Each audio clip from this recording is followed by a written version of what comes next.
देखिए आलोक जी, दो तीन चीज़ें हैं। हुँ, राहुल गांधी बीजेपी को आज भी ये लगता है कि उनके स्टार प्रचारक हैं और हुँ, राहुल गांधी पर हमला जितना वो करेंगे उतना उनका फ़ायदा है। इसीलिए राहुल गांधी पर रह रहकर चाहे राहुल गांधी कुछ भी करें, आज की तारीख में वो डिस्क्वालिफाइड एमपी हैं और जहाँ तक मेरी जानकारी अगले 8 साल तक वो सांसद अभी तो बन नहीं सकते हैं, जब तक कि कोर्ट से उनको कोई रिलीफ ना मिल जाए।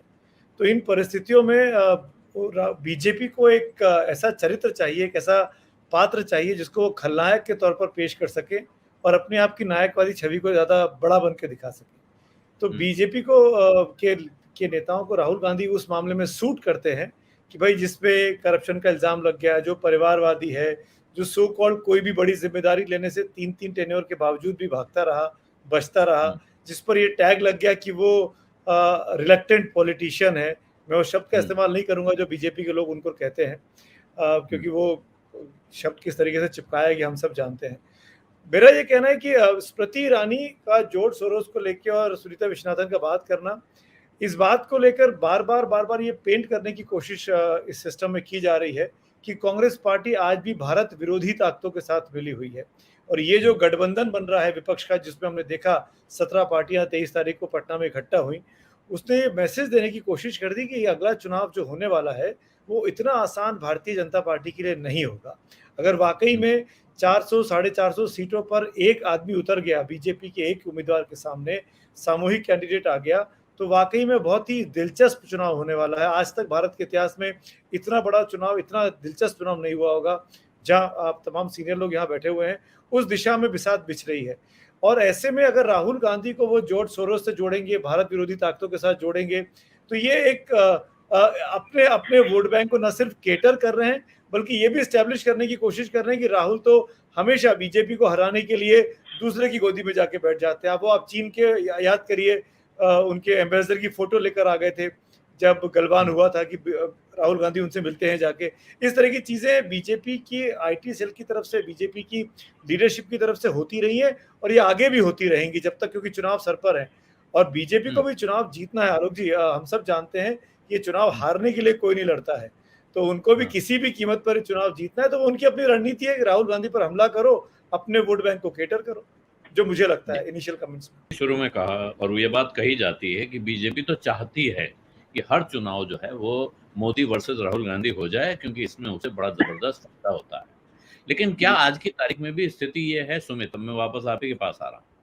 एक वक़्त था अभी कुछ समय पहले तक मेरा ख़्याल है भारत जोड़ो यात्रा के पहले तक बहुत बड़ी संख्या में ऐसे लोग मिलते थे जो राहुल के बारे में आपको अगर पूरी तरह नेगेटिव नहीं, तो एक नेगेटिव टिंज के साथ बात करते हुए मिलते थे, कि बात तो ठीक है लेकिन राहुल गांधी के भरोसे कैसे चलेगा? आज की तारीख में वो जो एस्केपिज़्म है वो गायब दिख रहा है। जो लोग राहुल गांधी के बारे में बात करते हैं, वो अब कुछ एप्रिशिएटिव बात करते हुए, तारीफ़ के मुद्रा में बात करते हुए, खुल के साथ ना आ गए हों तब भी कि नहीं एक बात है, मेहनत तो कर रहा है। कुछ इस अंदाज में बात होने लगी है। तो ये इसके बावजूद अगर आप निशाना बनाए रहेंगे और वही हथियार पुराने इस्तेमाल करते रहेंगे, तो वो हथियार कब तक चलेंगे सवाल ये है। आलोक जी, बीते 6-8 महीने की कुछ घटनाएँ आपको याद दिलाता हूँ हुँ, कि किस तरीके से, इनफैक्ट आपके दर्शक जानते भी होंगे, मैं केवल उनकी स्मृति पटल पर उसको दोबारा सामने लाने की कोशिश कर रहा हुँ, हूँ कि किस तरीके से बीजेपी की स्मृति में क्यों राहुल गांधी छाए रहते हैं। वो इसलिए छाए रहते हैं कि राहुल, आपने बिल्कुल ठीक कहा, राहुल गांधी की जो एक छवि बनी हुई थी, उस छवि को राहुल गांधी ने तोड़ दिया है। और हुँ, भारत जोड़ो यात्रा जो उन्होंने की, ये वाक़ई में 5 साढ़े 5 महीने पैदल चलना, करीब 5 साढ़े 4-5 हज़ार किलोमीटर चल के कन्याकुमारी से कश्मीर तक आ जाना, ये कोई आम बात नहीं थी। ये किसी और नेता ने आज की तारीख में हाल-फिलहाल में नहीं किया है, अपने एक्सेप्टेंस को बनाने के लिए। और सबसे इस ये तो ठीक है, जो राहुल गांधी ने मेहनत की तो की, लेकिन जो स्ट्रैटेजी अपनाई कांग्रेस पार्टी ने कि जितने भी बड़े टीवी चैनल हैं, उनमें से किसी को भी पहले तो आने नहीं दिया, पहले तो वो उनको बुलाया नहीं, फिर जब उन्होंने अप्रोच किया, जब जो महाराष्ट्र की तरफ यात्रा आ गई और लगा कि राहुल गांधी की यात्रा सक्सेसफुल हो रही है, तो जो मेरे पास जानकारी है, कुछ बड़े चैनल के कुछ बड़े पत्रकार, बड़े एंकर जाके उनके साथ वॉक करना चाहते थे, चलते-चलते शोज़ करना चाहते थे, वो सब मना कर दिए गए कि नहीं, हम नहीं देंगे और हम केवल यूट्यूबर, इन्फ्लुएंसर, जो सोशल मीडिया के इन्फ्लुएंसर हैं, उन्हीं से हम बात करेंगे और उन्हीं को उन्होंने बात की और जो भी उन्होंने इंटरव्यूज़ दिए और सारे वीडियोज़ कांग्रेस पार्टी ने बनाए, प्रोपोगेट किए, आगे बढ़ाए। और आज की तारीख में मैं ये कह सकता हूँ कि 2013-14 में जो माहौल था, जब मोदी जी के लिए माहौल बन रहा था इस देश में सोशल मीडिया के माध्यम से, वो कांग्रेस पार्टी की टीम ने, उनके अपने स्ट्रेटेजिस्ट ने ये राहुल गांधी के पक्ष में करने की कोशिश की है। और इसमें सोने पे सुहागा कांग्रेस के लिए ये हुआ कि 2 बड़े चुनाव उन्होंने बीजेपी से छीन लिए। हिमाचल और कर्नाटक बीजेपी की सिटिंग सरकारों को हराया। ये आसान काम नहीं था। उस नेता के लिए जो आदमी को रिलक्टेंट पॉलिटिशियन कहा जा रहा हो, जो आदमी को आप एक तथाकथित संज्ञा से संबोधित करते हो, उसके बावजूद भी वो आदमी रिजल्ट दे रहा है। और तीसरी और सबसे बड़ी बात जो जो मुझे लगती है कि जिस वजह से बीजेपी की लीडरशिप को आज की तारीख में अपनी स्ट्रेटजी में राहुल गांधी के केंद्रित करना पड़ रहा है, वो ये कि राहुल गांधी का डिसक्वालीफाई हो जाना ये कांग्रेस पार्टी के लिए ब्लेसिंग इन डिस्गाइज हो गया है। क्योंकि अब कांग्रेस पार्टी भी जानती है और राहुल गांधी भी जानते हैं कि हम अब प्रधानमंत्री पद की दौड़ में मैं नहीं हूं। मेरे कार्यकर्ता भी अगर चाहें कि इनका पोस्टर लगा दिया जाए कि मोदी वर्सेस राहुल गांधी है, तो वो अब नहीं है। तो मेरे पास ये बेहतरीन मौका है कि मैं अपने आप को पीछे कर लूं इस रेस में। मैं इस अपनी पार्टी को एक गोंद की तरह इस्तेमाल करूं और बाकी सबको आपस में जोड़ दूं। तो जो बात विजय जी ने कही वो बात बिल्कुल ठीक है कि अगर आज अपोजिशन यूनिटी दिखाई दे रही है तो उसके पीछे राहुल गांधी की कोशिश है, मल्लिकार्जुन खड़गे का प्रयास है। और ये बिल्कुल जो जो जो चीजें निकलकर सामने आई हैं उसकी वजह से ही नीतीश कुमार के चेहरे को आगे किया गया।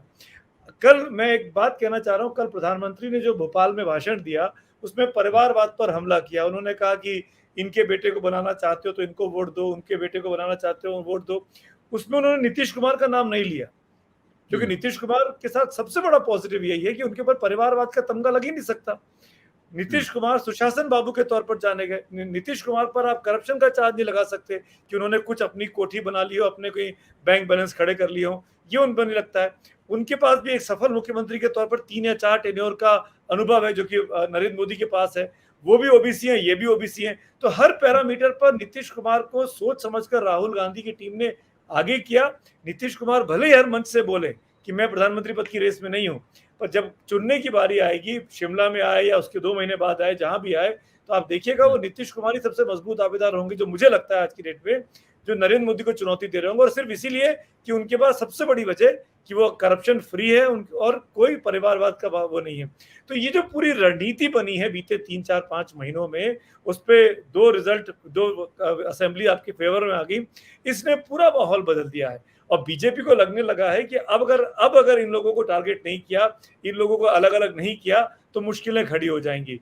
और हम सब इस बात को समझते हैं, जानते भी हैं कि बीजेपी की जीत वही होती है जहां पर वोटों का बिखराव होता है, जहां पे एक से अधिक पार्टियां उसके सामने लड़ रही होती हैं। बीजेपी के लिए वो सीट जीतना आसान हो जाता है। और ये बात इनको समझ में आ गई है कि हमको वोटों का बिखराव नहीं होने देना है। मुसलमानों को, अल्पसंख्यकों को कांग्रेस पार्टी के तौर पर एक जगह मिल गई है। अगर बीजेपी 80% की बात करती है तो वो 20% समूचा का समूचा कांग्रेस के साथ जाने को तैयार है। तभी तो विपक्ष की बैठक में ममता बनर्जी और अखिलेश यादव बैठ जाते हैं, जो लगातार कांग्रेस की आलोचना करता रहे। उनको समझ में आ गया कि लोकसभा के चुनाव में मुसलमान अगर हमको अपनी कॉन्स्टिट्यूंसी में जीतना है तो कांग्रेस के लोगों को साथ रखना होगा, क्योंकि देश के स्तर पर जब प्रधानमंत्री बनने की बात आएगी मोदी के सामने, तो कांग्रेस के बगैर आप नहीं चल सकते हैं। ये तमाम चीजें ऐसी हुई हैं जिसने बीजेपी को मजबूर किया है कि राहुल गांधी के सामने, और ये बात श्रवण सर ने बिल्कुल ठीक की, मैं इसको पॉइंट आउट करना चाहता हूं कि जितने भी लोकप्रियता के सर्वे आए हैं, राहुल गांधी का ग्राफ लगातार बीते सितंबर के महीने से बढ़ता जा रहा है, जब से वो निकले हैं भारत जोड़ो यात्रा पर। और ये चीजें परेशान कर रही हैं भारतीय जनता पार्टी को। आप याद करिए, आज सुबह पवन खेड़ा ने प्रेस कॉन्फ्रेंस कर ड्रोन की डील को लेकर इल्जाम लगाया प्रधानमंत्री की यात्रा पर कि आपने जो सस्ता ड्रोन था वो महंगा ले लिया, आपने बगैर सीसीएस की बैठक के जाके ड्रोन ले लिया। तो उसका जवाब देना था, तो जवाब देने के लिए वो काम किया बीजेपी ने जो अमित मालवीय 1 महीने पहले कर चुके हैं। यानी वो सोरोस का संबंध सुनीता विश्वनाथन से, वो तमाम चीजें आज प्रेस कॉन्फ्रेंस स्मृति ईरानी जी से कराई गई, जिसकी कोई आवश्यकता नहीं थी। लेकिन क्योंकि यूएस विजिट की बात हो रही है, यूएस विजिट में आप फ्लॉप हो गए तो आप वहां साजिश करने गए थे, उस तरीके से पेंट किया जा रहा है। अब जनमानस को तय करना है कि ये किसके आर्ग्यूमेंट को वो ज्यादा ठीक समझते हैं।